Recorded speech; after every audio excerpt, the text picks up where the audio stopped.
Isa pang mahusay na produkto mula sa Amway Philippines ay ang NutriPlant AG. Ito ay isang uri ng pataba na ibinobomba sa dahon ng mga pananim.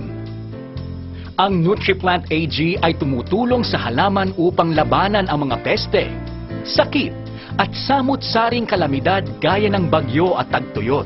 Upang maging mabisa ang NutriPlant AG sa mga pananim, sundin lamang ang tamang paraan ng pag-i-spray.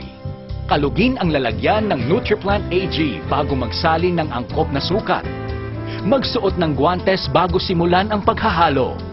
Laging protektahan ang inyong mga kamay mula sa pagkakatapon ng kemikal habang nagsasalin o naghahalo. Gumamit lamang ng 80 ml o 8 kutsyarang NutriPlant AG sa bawat 16 na litrong tubig o isang knapsack sprayer.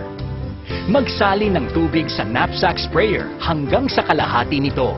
Maghalo ng 8 kutsarang NutriPlant AG.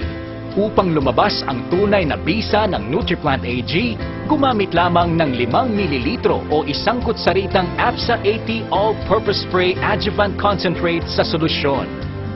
Kung magkataong sabay ang pag-i-spray ng NutriPlant AG at pestisidyo, posibleng paghaluin ito at lagyan din ng isang kutsaritang APSA 80 All-Purpose Spray Adjuvant Concentrate upang lumabas ang bisa ng NutriPlant AG. Tiyaking gumamit lamang ng rekomendadong timpla ng pestisidyong pinaghalo. Tandaan, laging gumamit ng malinis na patpat o anumang uri ng panghalo. Haluin ang solusyon ng NutriPlant AG na may APSA 80 All-Purpose Adjuvant Concentrate.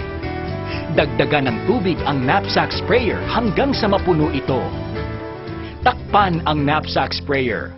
Siguraduhing mahigpit ang pagkakalagay ng takip bago mag-spray sa mga pananim.